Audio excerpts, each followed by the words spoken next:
Ladies and gerbils, eh? Here's a lovely old thing. So, usual script. Let's have a listen to it. I'll say what I can. Let's go.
Surely it is pick-up time. I'm starting with the bridge, as we do. We've got everything flat out. There's no push-pull stuff going on here.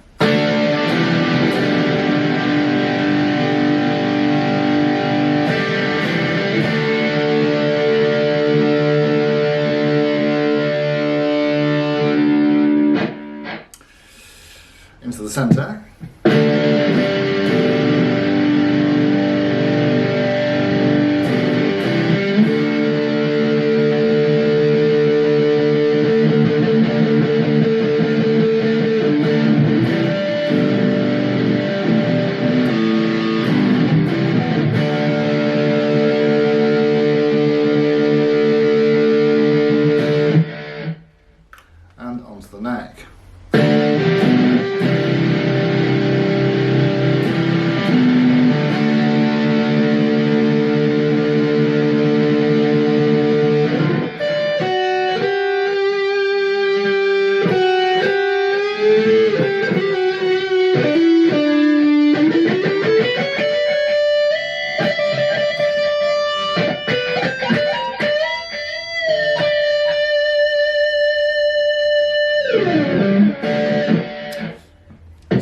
up.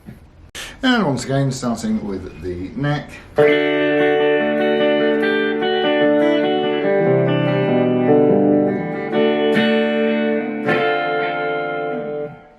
Into the centre.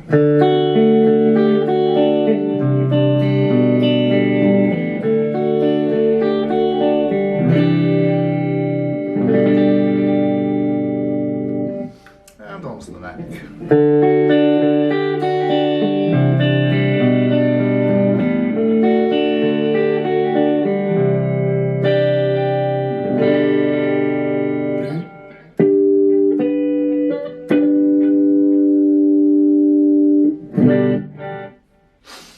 Right, so jolly good look round it.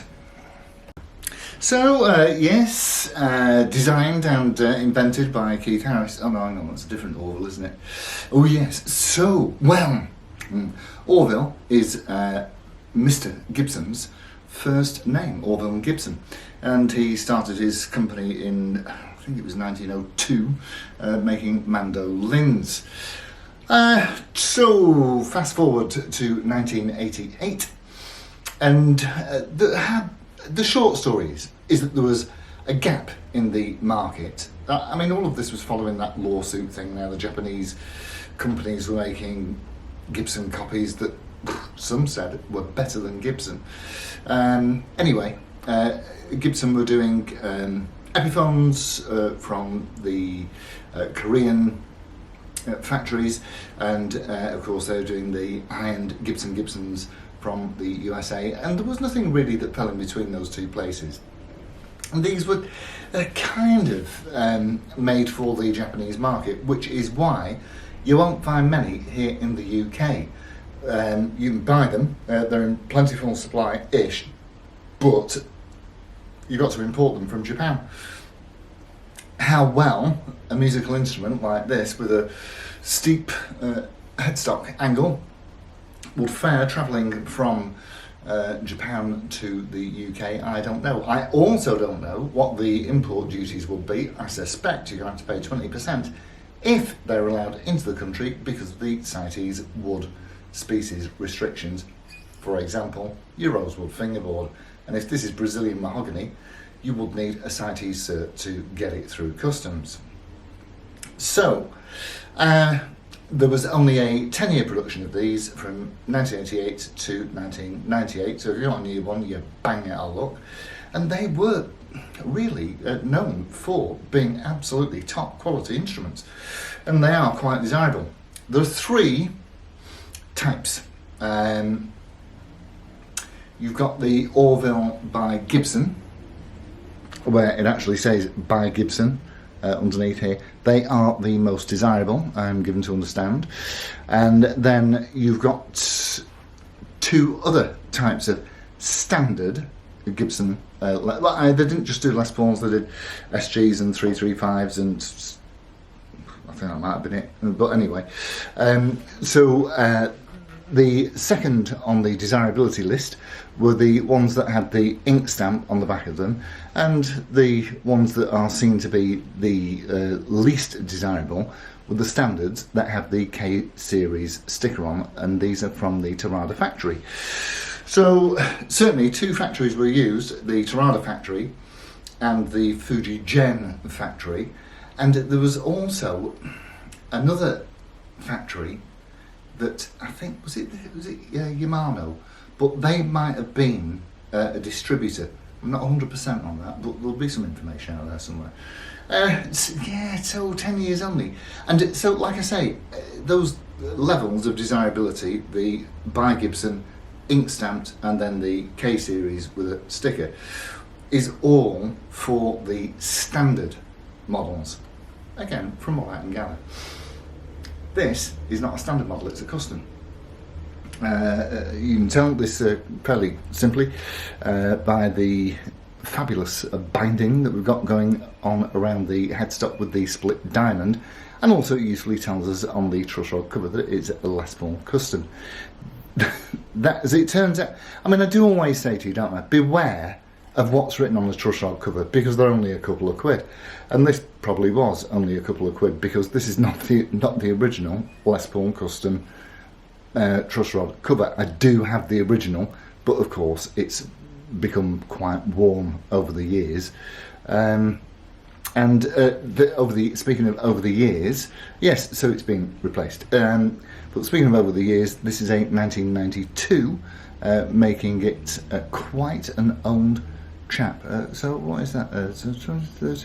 31 years old. And it's, I've got to tell you, it's really, for an old lad, it's stood the test of time. So what have we got? So we've got these very nice Keystone tuners here that do usefully tell us that they were, in fact, made in Japan. I reckon that headstock angle is 17 degrees. It certainly looks like it to me. Rosewood, so mahogany neck set into a mahogany body, and rosewood fingerboard with block mother of pearl inlays, as per your custom shop fare. So now the body construction, I'm not 100% sure. It might be solid mahogany, or because I've been inside this. I'll tell you why. I've been inside this to replace the pickups, or to refit the original pickups, which did come with the guitar. When it came here, it had EMGs in it. Not that there's anything wrong with EMG pickups, they're absolutely fine, but they're just not original to the guitar. And these pickups, the EMGs were popping out just absolutely redonkulous figures, 17 or something like that. But these are popping out 9-ish, both of them. Slightly north of 9 at the bridge, and slightly south of 9 at the neck. So originality, it's pretty original. Original tuners, original pickups, switches, and original made in Japan pots. Original. Yes, I refitted the scratch plate and found it quite liberating, really.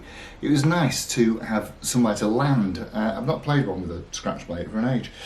The other thing that certainly isn't original is the stop tail. I do have the original, which is pitted. So this is, in nice order. I don't know if they're original Orville knobs, but they certainly do have the original thumb bleeders. So what else do we have? Like I say, when I was in the pickup cavity, maybe it was just the routing that was very smooth, or the paint that was very thick, and I wasn't able to see a division in the wood where there's a maple and cap, but I assume that there will be. I don't know, but I don't know 100%. Certainly mahogany neck, mahogany body, maple and cap, maybe not. So yes, 10.5 pounds, 10.5 pounds, or 4.7 kilograms in European. And it's a chunky monkey, and so if you were going to wear one of these for an entire night, well, you're probably not an old knacker like me, but certainly I've had it around my neck for a few hours now, and I might feel it. I don't mind telling you, but it really is rather beautiful. IMO, and you've got binding there at either side of the body, and that's thick. That is a thick body. The fretwork is just superb. There are a few dings in the frets, but there's certainly enough life in them for them to take a dress and crown, and I would have done that, to be honest with you, but it plays fine, and if it plays fine, it plays fine. And so that really is it. Like I say, it's the K-Series Custom Shop from 1992, and they are, well, there's not many of them knocking about, are there? Is there? Am there? So with all that said, just let me check my notes and make sure I've not missed anything else. Yeah, I think I've covered most of the things there. So, right, and with all that said, I shall bid you a fond farewell, and thank you all ever so much for tuning in, as per, and I'll see you soon. Adios amigos. Ta.